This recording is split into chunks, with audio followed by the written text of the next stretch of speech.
So ఈరోజు new concept చెప్పుకుందాం. So Java టోకెన్స్లో ఉన్నటువంటి లిటరల్స్ అనే అంశాన్ని ఈరోజు మనం సపరేట్ క్వశ్చన్గా సపరేట్ టాపిక్గా చెప్పుకుందాం మనం. So literals are nothing but constants. మీకు తెలుసు కాన్స్టెంట్స్, ఓకేనా?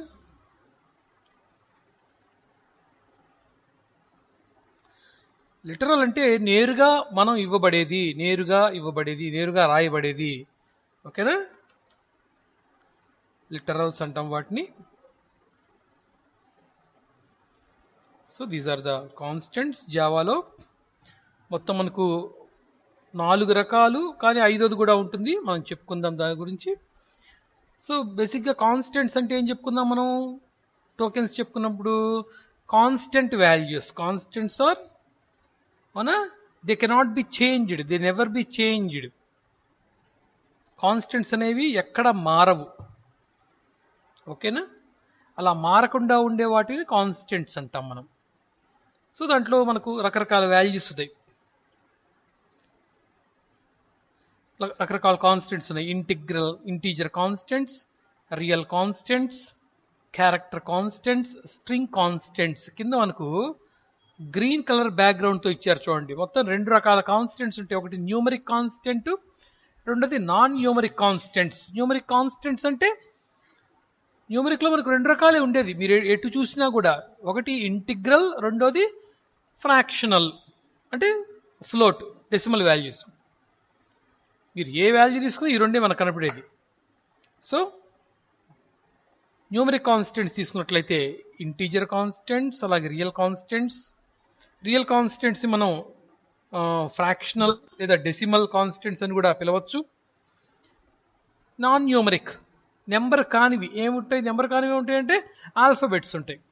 క్యారెక్టర్ కాన్స్టెంట్స్, స్ట్రింగ్ కాన్స్టెంట్స్, ఓకేనా? సో ఈరోజు వీటి గురించి మనం జాగ్రత్తగా వివరించుకుందాం. మీకు జస్ట్ ఇంకొక 5-6 క్లాసెస్లో యూనిట్ అయిపోతుంది. యూనిట్ అయిపోగానే ఈ ప్రజెంటేషన్ మొత్తం నేను మీకు క్లాస్ రూమ్ యాప్లో అప్లోడ్ చేసేస్తాను. క్లాస్ రూమ్ యాప్లో ఈ ప్రజెంటేషన్ యాజ్ ఇట్ ఈజ్గా. సో మీ అందరూ ఏం చేయాలంటే దీన్ని జాగ్రత్తగా పెట్టుకొని, it is nothing but a notes. దీంతోపాటు మీ యూనిట్, మీ జావా మామూలుగా ప్రిపేర్ చేసిన నోట్స్ కూడా ఇస్తాను మీకు నేను. ప్రజెంటేషన్స్ పెట్టుకోండి, నోట్స్ దగ్గర పెట్టుకోండి, ఓకేనా? రెండింటిని కంపేర్ చేసుకుంటూ చదువుకోవాలి, గుర్తుపెట్టుకోండి. సో వన్ బై వన్ వద్దాం. ముందు ఇంటీజర్ కాన్స్టెంట్స్. ఇంటీజర్ వాల్యూస్ అంటే ఏమిటి? Negative values, positive values and 0, ఈ 3 ఉంటే దాన్ని ఇంటీజర్ అంటాం. మీకు తెలుసు కదా నెంబర్ సిస్టమ్ గురించి. అవునా? హోల్ నెంబర్స్ అన్నాం అనుకోండి, మనకు 0తో మొదలవుతాయి హోల్ నెంబర్స్. న్యాచురల్ నెంబర్స్ 1తో మొదలవుతాయి, అవునా? ఇట్లా ప్రైమ్ నెంబర్స్ అని, కాంపోజిట్ నెంబర్స్ అని మనం ఎప్పుడో పసితనంలో చదువుకున్నాం, అంటే చిన్నప్పుడు అనమాట. ఇంటీజర్స్ అంటే ఏమిటి? పాజిటివ్ నెంబర్సు, నెగిటివ్ నెంబర్సు, 0, ఇవి మొత్తం కలిపితే ఇంటీజర్స్, ఓకేనా? సో అలా ఇంటీజర్ నెంబర్స్ని మనం కనుక ప్రోగ్రాంలో ఎక్కడైనా వాడితే వాటిని ఇంటీజర్ కాన్స్టెంట్స్ అంటాం. మీరు ప్రీవియస్ ప్రోగ్రాంలో చేశారు కదా, ఏం చేశారు? Student number is equal to 101. ఆ 101 అనేది కాన్స్టెంట్, ఇంటీజర్ కాన్స్టెంట్. ఫీ ఇచ్చారు, student fee equal to 2000.00f. Float కదా, ఎఫ్ అని పెట్టాలి. నిన్న ప్రోగ్రాంలో ఒక అమ్మాయి పెట్టింది, కోరే మహేశ్వరి అనుకుంటాను, బహుశా ఎఫ్ అని పెట్టింది ఇన్పుట్ ఇచ్చేటప్పుడు. అలా పెట్టాలి, అది కరెక్ట్ అనమాట, ఎఫ్ అని ఇవ్వటం అనేది. మీరు ఎఫ్ అని ఇవ్వలేదనుకోండి, మీరు ఇచ్చింది మీకు కనపడేది ఫ్లోట్ వాల్యూ అయినప్పటికీ జావాలో దాన్ని డబుల్, ఫ్లోట్, డబుల్, ఈ 2 డేటా టైప్సే, అవునా? హయ్యెస్ట్ దీనికి ఫ్లోట్కి డబుల్ మెమరీ తీసుకుంటుంది అనమాట. డబుల్ అనేది రెట్టింపు మెమరీ తీసుకుంటుంది, డబుల్ డేటా టైప్ అనేది. కాబట్టి మీరు వాల్యూ ఇచ్చేటప్పుడు దాన్ని ఫ్లోట్ వేరియబుల్లో స్టోర్ చేసేటప్పుడు ఎఫ్ అని చెప్పడం ద్వారా అది ఫ్లోట్గానే స్టోర్ అవుతుంది. కాబట్టి మనం ఎఫ్ అని చెప్పాం. నేను ప్రోగ్రాంలో ఒక అమ్మాయి చెప్పింది, నేను చూశాను అది కూడా. ఓకే, సో ఇంటీజర్ కాన్స్టెంట్స్ వీటిని లిటరల్స్ అని కూడా అంటాము. ఇక్కడ కింద చిన్న డయాగ్రామ్లో ఇస్తున్నాడు చూడండి. డెసిమల్స్ మనం చెప్పుకున్నాం కదా, డెసిమల్స్, ఆక్టల్స్, హెక్సా డెసిమల్స్ మనం ఫస్ట్ ఇయర్లో ఉతికి ఆరేసాం వాటిని, అవునా? So decimal integer constants. Decimal అంటే బేస్ 10, అవునా? 0 to 9 ఆక్టల్ మీకు తెలుసు కదా, బేస్ 8 0 to 7. హెక్సా బేస్ 16 మనం చేసాం, గుర్తుంది కదా. So decimal constant. బైనరీ అంటే బేస్లో ఏమవుతుంది? బైనరీ బేస్లో ఏముంటుంది? ఎవరైనా చెప్పండి మైక్ ఆన్ చేసి. వెరీ గుడ్, 2 ఉంటుంది. సో బేస్లో 2 ఉంటే అంటే రెండిటి మీద ఆధారపడినవి అని. ఏంటా రెండు? 1 0 అదే బైనరీ. 10 డిజిట్స్ మీద ఆధారపడింది అంటే డెసిమల్. అంటే ఏముంటాయి? 0 నుంచి 9 అంటే 10 డిజిట్సే కదా అవి. బేస్లో మనం ఒక నెంబర్ రాసి కింద బేస్లో 2, 10, 16, 8 ఇలా బేస్లో రాస్తున్నామంటే అర్థం ఏంటంటే ఈ నెంబర్లు అనేవి 10 నెంబర్ల మీద ఆధారపడి ఉన్నవి, 16 నెంబర్లపై ఆధారపడి ఉన్నాయి, 8 నెంబర్లపై ఆధారపడి ఈ డిజిట్స్ ఉన్నాయి, బ్రాకెట్లో ఉన్న డిజిట్స్ ఉన్నాయి అని చెప్తున్నారు అనమాట. సింబాలిక్ రిప్రజెంటేషన్ అంతే, అంతమించి ఏమీ లేదు అక్కడ. మీరు మ్యాథ్స్ మొత్తం అంటే 5వ తరగతి 4వ తరగతి నుంచి మ్యాథ్స్ మొదలు పెట్టుకొని మీరు పీజీ పిహెచ్డి చేసినా కూడా మ్యాథ్స్ ఈజ్ వెరీ ఈజీ. నాకు చిన్నప్పుడు కష్టమే, ఇప్పుడు చెప్పడం చాలా ఈజీ అవుతుంది, ఈజీ అని చెప్పేసి. ఓకేనా? అర్థం చేసుకుంటూ పోతే చాలా ఈజీ నాన్న, ఏ సబ్జెక్ట్ అయినా. రైట్. సో ఇవి డెసిమల్. ఇవన్నీ చూడండి ఇక్కడ మీకు. ఇక్కడైతే ఇక్కడ నెగిటివ్ వాల్యూస్ చెప్పలేదు, బట్ నెగిటివ్ వాల్యూస్ కూడా ఉంటాయి. ఇంటీజర్స్ అంటే నెగిటివ్, పాజిటివ్, ఇంక్లూడింగ్ 0. సో ఇవి డెసిమల్ ఇంటీజర్ కాన్స్టెంట్స్, ఇవి ఆక్టల్ ఇంటీజర్ కాన్స్టెంట్స్, ఇవి హెక్సాడెసిమల్ ఇంటీజర్ కాన్స్టెంట్స్. ఓకేనా? సో ఇంటీజర్ కాన్స్టెంట్ పాయింట్స్ చెప్తున్నాడు చూడండి చక్కగా. This is nothing but notes. You can use it as a notes for your examination and for your subject improvement, right? So integer constants refers to a sequential digits, అవునా? అంటే ఒకదాని పక్కన ఒకటి చక్కగా కుదురుగా ఉండేటువంటి డిజిట్స్ ని ఇంటీజర్స్ అంటాం మనం. Okay. So an integer constant must have at least ఒక్క డిజిట్ అయిన ఉండాలి. అట్లీస్ట్ 0, అట్లీస్ట్ 1 డిజిట్, ఒక్క డిజిట్ ఉండాలి. అది నెగిటివ్ కావచ్చు, పాజిటివ్ కావచ్చు అమ్మా, అది integer. It must not have a decimal value, అవునా? డెసిమల్ ఉండకూడదు అంటే ఫ్రాక్షనల్ వాల్యూ కాకూడదు. ఫ్రాక్షనల్ వాల్యూ కాకూడదు అంటే 1/2 లేదా 1.2, 1.3, 2.4 ఇట్లా పాయింట్తో ఉన్నటువంటి నెంబర్స్ ఉండకూడదు. ఉంటే అవి ఇంటీజర్స్ కావు, ఫ్రాక్షనల్ వాల్యూస్. ఓకేనా? Next point, it could B either positive or negative. ఇందా మనం చెప్పుకున్నాం కదా, పాజిటివ్ కావచ్చు, నెగిటివ్ కావచ్చు, ఏదున్నా అది ఇంటీజర్ కేటగిరీనే. ఇఫ్ నో సైన్, ఒకవేళ ఏ గుర్తు ఇవ్వకపోతే, ఇప్పుడు ఇక్కడ డిజిట్స్ ఉన్నాయి కదా, డెసిమల్ కాన్స్టెంట్స్ 1, 3, 7, 8, 65 వీటన్నిటి ముందు ఏ గుర్తు లేదు. గుర్తు అంటే ఏమిటి? ప్లస్ కానీ మైనస్ కానీ. ఏమీ లేదు కాబట్టి ఏముందనుకోవాలి? ప్లస్ అనే అనుకోవాలి, నెగిటివ్గా ఎప్పుడు అనుకోకూడదు అనమాట. చాలామంది మనం అప్పుడప్పుడు చెప్తుంటాం కదా, పాజిటివ్గా ఆలోచించండి రా, పాజిటివ్గా ఆలోచించండి రా అంటే ప్లస్ ముందు పెట్టుకొని ఆలోచించాలా? పాజిటివ్గా అంటే ఏమిటి? అవునా? పాజిటివ్గా అంటే అన్నిట్లోనూ మనం సత్యాన్ని, నిజాన్ని గమనించటం, అబద్ధాన్ని మనం ఎప్పుడు గమనించకూడదు అనమాట. ఓకేనా? ఎప్పుడు కీడు అనేది మనం ఎంచకూడదు, మేలే ఎంచుకుంటూ ఉండాలి. అప్పుడే మన మనస్సు, మన మైండ్ ప్రశాంతంగా ఉంటాయి. అంతే కదా? చాలామంది క్లాస్కి వస్తున్నప్పుడే నాకు డిగ్రీ అర్థం కాదు, నాకు ఈ సి లాంగ్వేజ్ అర్థం కాదు, నాకు మ్యాథ్స్ అర్థం కాదు, అవునా? వీడి బతుకంతా అర్థం కాదు అనే పదం కూడా అర్థం కాదు వీడికి. అట్లా కొంతమంది వాళ్ళ జీవితం మొత్తం అర్థం కాదు అనే పదంతో, అవునా? ఇట్లాంటి తిట్లు అయితే కట్ అవుతాయి కరెక్ట్గా. ఎందుకు కట్ అవుతుంది అమ్మాయి నా వాయిస్? తిడుతున్నానే? హలో, వస్తుందా వాయిస్? అదే సరే సరే సరే సరే మీరు కొట్టుకోకండమ్మా.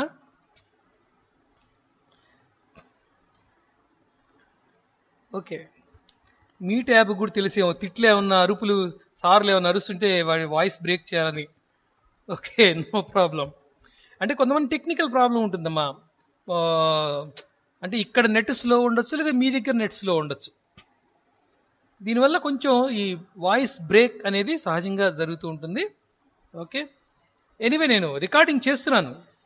You don't bother about the concept. నేను రికార్డింగ్ చేస్తున్నాను, ఈ వాయిస్తో కలిపి మీకు యూట్యూబ్లో వచ్చేస్తుంది కాబట్టి మీరు భయపడాల్సిన అవసరం లేదు. టాపిక్ జాగ్రత్తగా వింటుండండి. మీరు ఒకవేళ వాయిస్ కట్ అవుతూ ఉంది అనే పక్షంలో చక్కగా మీరు పాయింట్స్ చదువుకుంటూ ఉండొచ్చు. ఓకేనా, right. It could be either positive or negative. So ఒకవేళ లేకపోతే, ఏ సైను లేకపోతే ఏమో మనం ఊహించాలి, positive. The number is positive. No spaces and commas are allowed in the name. Name means a number.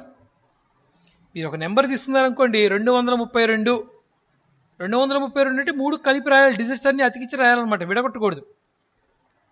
ఓకేనా, విడగొట్టకూడదు. ముఖ్యంగా మనం ఎందుకు విడగొట్టకూడదో చెప్తాను. ఇప్పుడు మామూలుగా మన number system, Indian number system తీసుకున్నాం అనుకోండి. Indian number system first 3 digits ఎలా ఉంటాయి, మామూలుగా ఉంటాయి, తర్వాత కామా వచ్చేస్తుంది. ఫస్ట్ 3 డిజిట్స్ తర్వాత కామా వస్తుంది, తర్వాత 2 డిజిట్స్కి కామా పెట్టుకుంటూ వెళ్ళిపోతాం మనం, అంతే కదా. ఇప్పుడు 1000 అని రాయాలనుకోండి, ఇలా రాస్తాం, 1,0,0,0. నేను మౌస్తో రాస్తున్నానండి.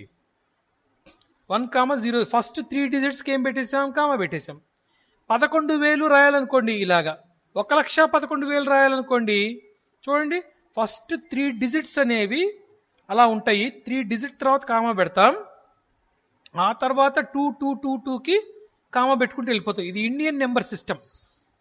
Indian number system. అదే మీరు European, US number system, American number system తీసుకున్నాం, ఇంటర్నేషనల్ నెంబర్ సిస్టమ్ తీసుకున్నాం అనుకోండి, అది 3,3,3,3 నెంబర్కి పెట్టుకుంటూ వెళ్ళిపోతాడు అనమాట. ఓకేనా, రైట్. సో ఇప్పుడు వీడేమంటాడు, మీరు ఎంత పెద్ద నెంబర్ ఇచ్చినప్పటికీ మధ్యలో కామా పెట్టకూడదు. ఇప్పుడు మీరు ఇలా నెంబర్ స్టోర్ చేయాలనుకోండి, నెంబర్ ఇస్ ఈక్వల్ టు 11 లక్షలు అనేది స్టోర్ చేయాలనుకోండి, 11 లక్షలు, లేదా ఇక్కడ ఇచ్చిన నెంబరే 1,11,000 అనే దాన్ని ఒక ఇంటీజర్ వేరియబుల్ స్టోర్ చేయాలనుకోండి, ఈక్వల్ టు పెట్టేసి మీరు 1,1,1,0,0,0 అని రాసేయటమే, మధ్యలో కామాలు పెట్టకూడదు అనమాట. It should not allow commas or spaces. ఓకేనా. సో ఇది ఇంటీజర్ కాన్స్టెంట్స్. నెగిటివ్ వాల్యూస్ ఉండొచ్చు, పాజిటివ్ వాల్యూస్ ఉండొచ్చు, డెసిమల్ వాల్యూస్ ఉండకూడదు. ఓకేనా. సో ఎక్కడా కూడా మధ్యలో స్పేసెస్ కానీ కామాలు కానీ ఉండకూడదు. ఓకేనా. ఒకవేళ ఏ సైను లేకపోతే, ఏ గుర్తు లేకపోతే పాజిటివ్గానే గుర్తిస్తుంది, కంపైలర్ గుర్తిస్తుంది.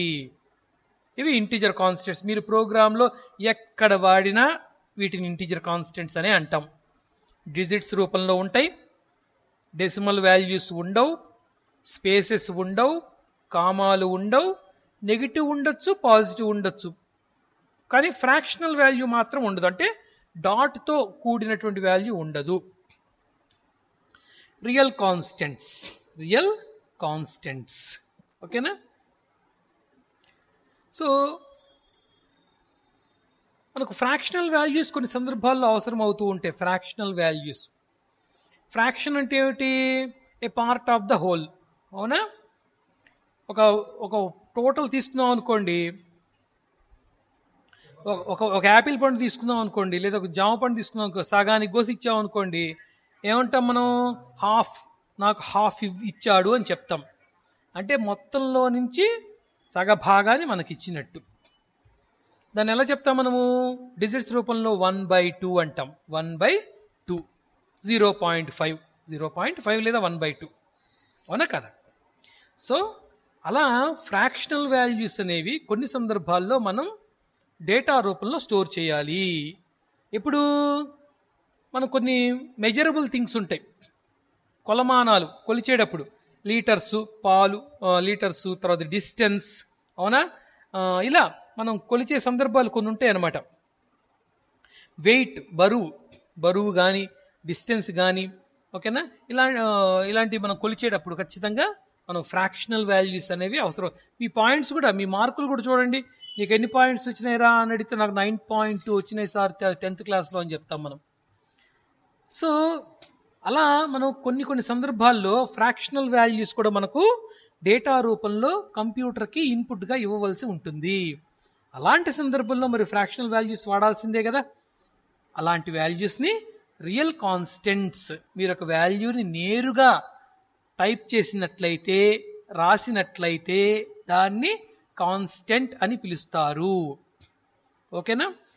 So X is equal to 10 అన్నాం అనుకోండి, ఎక్స్ ఈక్వల్ టు 10, ఎక్స్ అనేది వేరియబుల్, 10 అనేది కాన్స్టెంట్. మీకు మ్యాథ్స్లో కూడా వస్తుంది ఇది, ఎక్స్ అనేది వేరియబుల్, 10 అనేది కాన్స్టెంట్. ఓకేనా. So A real constant must have at least, ఇక్కడ ఇచ్చాడు చూడండి, కింద బొమ్మలో ఇచ్చాడు చూడండి చక్కగా, నెగిటివ్ పాజిటివ్ రెండూ ఉంటాయి నాన్న, రెండూ ఉంటాయి. దానికి ఉండే రూల్స్ దీనికి ఉంటాయి. అక్కడ నెగిటివ్ ఇంటీజర్లోనూ నెగిటివ్ పాజిటివ్, ఇక్కడ కూడా నెగిటివ్ పాజిటివ్. ఓకే. అక్కడ స్పేసెస్ ఇవ్వకూడదు, ఇక్కడ కూడా స్పేసెస్ ఇవ్వకూడదు. ఓకే. కొన్ని బిగ్గెస్ట్ వాల్యూస్ వచ్చినాయి అనుకోండి ఇలా రాసుకుంటాం, ఎక్స్పోనెంట్తో రాసుకుంటాం. బిగ్గెస్ట్ వాల్యూస్ వచ్చినాయి అనుకోండి ఇలా రాసుకుంటాం. అంటే 6.65 ఉంది కదా, ఇంటూ 10⁴ ఇంటూ 10⁴ ఇంటూ 10⁴ అలా పెద్ద వాల్యూస్ ఉన్నప్పుడు అలా రాసుకుంటాం మనం ఈజీనెస్ కోసం, సింప్లిఫికేషన్ కోసం. ఓకేనా. ఇక్కడ ఈని ఎక్స్పోనెంట్ అంటాం, ఎక్స్పోనెంట్. రైట్, చూద్దాం మనం. So real constant must have at least ఒక డిజిట్ అయినా ఉండాలి. It must have a decimal value, ఖచ్చితంగా డెసిమల్ వాల్యూ ఉండాలి. 0.2 is also decimal value. అవునా. 1.3 minus 1.3. It could be either positive or negative. If no sign is specified, then it should be treated as positive number. ఇది సహజం, సహజంగా మనం చెప్పుకునేది. No spaces and commas are allowed. టోటల్గా fraction లేకుండా ఉంటే integer, fraction ఉంటే డెసిమల్, అంతే. మరి దాని గురించి ఇంకా గుడ్డి గుర్తులు. ఎక్స్పోనెంట్ అంటే మీకు చెప్తున్నాడు ఇక్కడ. ఎక్స్పోనెంట్లో మనకు 2 భాగాలు ఉంటాయి, అవునా. The mantissa and exponent part. Okay. Separate by A letter ఈ. ఓకే. సో ఈ పక్కన ఉండేది ఎక్స్పోనెంట్, ఇటు పక్క ఉండేది మ్యాంటిసా పార్ట్. ఇది మనకు మ్యాథ్స్లో కూడా వస్తుంది. సో ఇది రియల్ కాన్స్టెంట్ నానా, అంటే ఫ్రాక్షనల్ వాల్యూస్. చిన్న కాన్సెప్ట్, ఈరోజు చాలా చిన్న కాన్సెప్ట్ అనమాట, కానీ మీకు చాలా ఇంపార్టెంట్ కాన్సెప్ట్ ఇది, చాలా ఇంపార్టెంట్ కాన్సెప్ట్ అనమాట. సో సింగిల్ క్యారెక్టర్ కాన్స్టెంట్స్,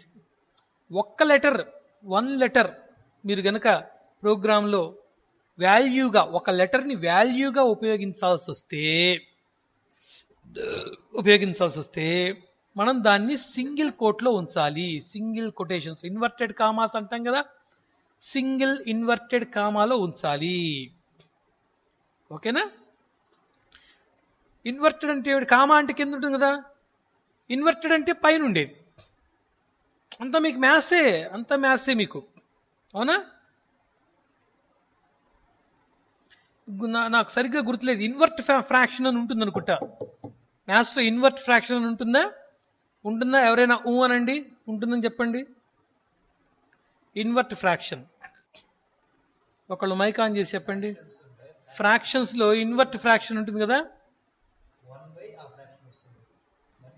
ఉంటుందా ఉండదా? వింటున్నారా వినట్లేదా? వాయిస్ వస్తుందా రావట్లేదా? ఫ్రాక్షన్స్లో ఇన్వర్ట్ ఫ్రాక్షన్స్ ఉంటాయా ఉండవా? సరే, మన సబ్జెక్టుకి సంబంధించిన క్వశ్చన్లు అడగటం బెటర్ అనుకుంటా. ఓకే. సో ఫ్రాక్షన్స్లో ఇన్వర్ట్ ఫ్రాక్షన్స్ ఉంటాయి నాన్న. సో ఇప్పుడు మనకు ఇన్వర్టెడ్ కామా అంటున్నాం, కామాని పైకి తీసుకెళ్ళిపోయాం కాబట్టి అది ఇన్వర్టెడ్ కామా అయింది. ఇన్వర్టెడ్ ఫ్రాక్షన్ లాగా ఇన్వర్టెడ్ కామా అనమాట. ఓకేనా. కామాని పైకి తీసుకెళ్ళాం, ఇట్లా నిలబెట్టాం చూడండి. నా వాయిస్ వస్తుంది కదా, ఒకసారి నాకు రెస్పాండ్ అవ్వండి. హలో. ఓకే. దీనికి మాత్రం ఆన్సర్లు బాగా వచ్చినాయి. ఇన్వర్టెడ్ ఫ్రాక్షన్ అంటే మాత్రం చెప్పట్లేదు. సరే, పర్వాలేదు నాన్న, మనకు దానికి ఫ్రాక్షన్తో మనకు సంబంధం ఉంది, కానీ అడుగుతున్నా అంతే, గుర్తుందా లేదా అని. సో సింగిల్ కోట్లో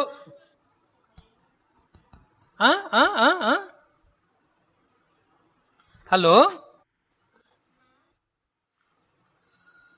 ఫ్రాక్షన్ ఉంది కదా, అంటే ఉంది ఉంది ఉంది చిన్నప్పుడు అప్పుడు ఎప్పుడో వచ్చింటుంది లేండి మనకు. అంటే మనం తొందరగా సహజంగా ఎలా ఉంటుందంటే మనకు రిపిటీషన్ అనేది స్టూడెంట్ లైఫ్లో తక్కువగా ఉంటుంది. ఎందుకు ఉంటుందంటే మీకు రిపీట్ చేసే అవకాశాన్ని మేమే ఇవ్వం. ఎందుకు ఇవ్వమంటే ఫస్ట్ సెమిస్టర్ అయిపోయింది, అంతటితో అయిపోయింది. అంటే ఇప్పుడు నా బోటోడు ఉన్నాడు అనుకోండి, నేను ఫస్ట్ సెమిస్టర్లో ఉన్న సి లాంగ్వేజ్ని కూడా ఇక్కడ పట్టుకొచ్చుకుంటా. కానీ చాలామంది ఏం చేస్తారంటే ఏ ఇయర్ సబ్జెక్ట్ని ఆ ఇయర్లో చెప్పేస్తారు, ప్రీవియస్ ఇయర్ని కదిలీరు. అంటే ఎలా చెప్తారంటే ఆ ఇయర్లో 10th క్లాస్లో ప్రాబ్లం 10th క్లాస్లో ఉన్నట్టుగానే చెప్తారు. మనం 9th క్లాస్లో నేర్చుకున్నాం కదా, 8th క్లాస్లో నేర్చుకున్నాం కదా, 7th క్లాస్లో వచ్చింది కదా, దాన్ని తోడి 7th 6th క్లాస్లో ఉన్న ప్రాబ్లమ్స్ తోడి బయటికి తీసుకొని వచ్చి ఇక్కడ మీకు చూపెట్టి అంత టైం ఉండదు. ఎందుకంటే 2-3 సార్లు రివైజ్ చేయాలి. రివైజ్ చేసి మీ చేత బట్టి కొట్టిస్తేనే మీకు 10 out of 10 వచ్చేది, వాళ్ళు పేపర్లో వేసుకునేది. సో రివిజన్ అనేది 10th క్లాస్లో 10th క్లాస్ది రివైజ్ చేయిస్తారు, కానీ 9th, 7th, 8th, 5th చేయించరు. కాబట్టి మనం కొన్ని అంటే మర్చిపోతాం అంతే, ఉంటాయి బ్రెయిన్లో ఉంటాయి అన్నమాట. ఓకేనా? ఓకే, నో ఇష్యూ, ఇబ్బంది ఏం లేదు.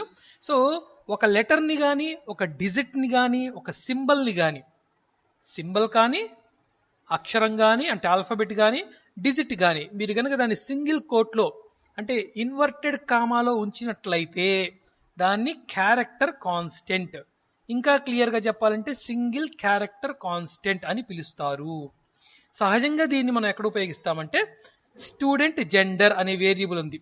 స్టూడెంట్ జెండర్ అంటే మనం మేలా ఫిమేలా, ఎంఎఫ్ ఇలా ఒక అక్షరం చెప్తాం. మనం ఒక అక్షరాన్ని ఒక వేరియబుల్లో స్టోర్ చేయడానికి, దట్టు క్యారెక్టర్ వేరియబుల్లో స్టోర్ చేయడానికి మీరు సి లాంగ్వేజ్లో యూజ్ చేశారు. సింగిల్ ఇన్వర్టెడ్ కామా లేదా సింగిల్ కోట్ యూజ్ చేస్తాము. ఓకేనా? చెప్తున్నాడు చూడండి, it must enclosed with in single inverted commas. ఓకేనా? Next string constants. స్ట్రింగ్ మీరు చేశారు పాత ప్రోగ్రామ్స్లోనే. Student name, STU name is equal to double కోట్స్లో మీ పేరు ఇచ్చున్నారు, సాధన అని పేరు నేను ఇచ్చున్నాను డబల్ కోట్స్లో, అంటే group of letters. Group of letters string లెటర్సే ఉండాలని ఏం లేదు. డబల్ కోట్స్లో, డబుల్ ఇన్వర్టెడ్ కామాస్ మధ్యలో డబుల్ కోట్స్లో మీరు కనుక డిజిట్స్ ఉంచవచ్చు, సింబల్స్ ఉంచవచ్చు, లేదా అక్షరాలు డిజిట్స్ సింబల్స్ కలిపి మొత్తం కలిపి కూడా ఉంచవచ్చు. ఎలా ఉంచినా కూడా అది మీకు స్ట్రింగే అవుతుంది. ఓకేనా? ఇక్కడ చూడండి, కింద డయాగ్రామ్లో ఇచ్చాడు, ఇది ఒక string. String with space, hi అనే దాని పక్కన స్పేస్ చూడండి. Strings with a space, in between space, మధ్యలో స్పేస్ ఉంది. ఇక్కడ హాయ్ అనే దానికి కుడివైపు నుండి ఇక్కడ మధ్యలో ఉంది. ఇక్కడ చూడండి, పదంకి మధ్యలో స్పేస్ ఉంది. ఏది తీసుకున్నా కూడా డబుల్ కోట్స్ మధ్యలో తీసుకున్నారనమాట, డబుల్ కోట్స్. ఇవన్నీ కూడా స్ట్రింగ్ కాన్స్టెంట్సే. మనం ఒక వాల్యూని, అది పేరు కావచ్చు, ఊరి పేరు కావచ్చు, హాల్ టికెట్ నెంబర్ కావచ్చు, ఏదైనా సరే మనం ఒక వాల్యూని కంప్యూటర్లో ఉన్న ప్రోగ్రాంలో మనం ఇన్పుట్ ఇవ్వాలి అంటే అది స్ట్రింగే. ఓకేనా? డబుల్ కోట్స్లో ఇచ్చినట్లయితే అది స్ట్రింగే అవుతుంది.